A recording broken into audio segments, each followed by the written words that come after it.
Hey everyone, John with Ocean State Fit, and today we're going to talk about the split squat. So for most everybody, this is where we start our single leg knee dominant exercise. We can progress it or we can regress it as need be, but this is typically where we start. Now, once somebody is able to do body weight and they do it well, we want to overload them a little bit. So typically we'll give them a kettlebell or a dumbbell, and we'll just hold it in what they call a goblet squat position. All right? In lieu of that, if you're stuck at home, you got a book bag, you load that up, and we can hold it across the chest and perform that movement. All right, so now the basic movement is you're going to set up, all right, we're kind of in a split stance position here. Keep that heel up on the back leg so it's not dropping down here. If you keep that heel down there, it's really going to restrict your range of motion. All right, so we're going to be here. In this version, I'm going to have you just tip forward at the torso so we're matching that back leg. So the chest is, for the most part, over your knee. And we're just going to drop down, pushing through the heel of that front foot. All right, this little lean forward is going to recruit a little bit more glute work, and it's going to make it less likely that you're going into extension up here, cranking on that lower back. All right, so in addition, we want to make sure not only are we not arching that lower back, but we're not letting that knee cave in. We want to be rock solid here. All right, whether we're dealing with body weight, whether we've got a kettlebell here in a goblet position, whether you're holding dumbbells to your side, whatever you want to do, just make sure this is a prerequisite that you can control that knee. All right, so if we don't have the kettlebell and you don't have a book bag to load it up, we're going to use a band.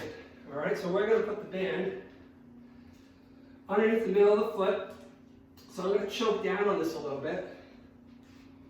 And then I'm just going to go through the same exact movement. So that's going to create a little bit more of a challenge. All right, in addition to that, we can create a little bit of an elevation. So this is 2 plates, which is, say, 3 inches. And we can just initially start placing our foot on this elevation, make sure the elevation is stable. And this additional range of motion is going to provide more work for the body, making it a more difficult movement. Lastly, with this, we can hook the band underneath it. And that's going to provide an additional level of difficulty. All right? Now I can choke down on this, or I can use a thicker band. All right? There's lots of ways to work around that.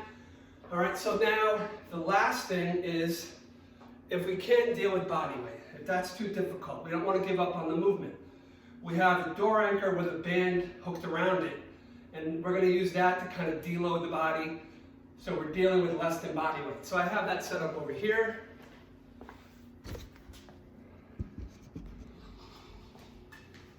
So door anchor, band.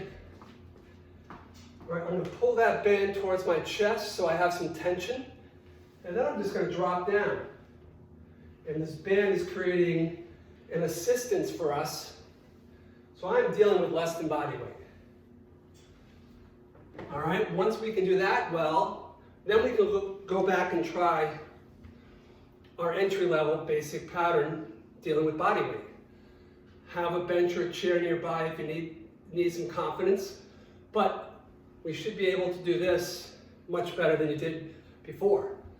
So work your way through those progressions or regressions. And that's it for today. We'll see you next time. Stay safe.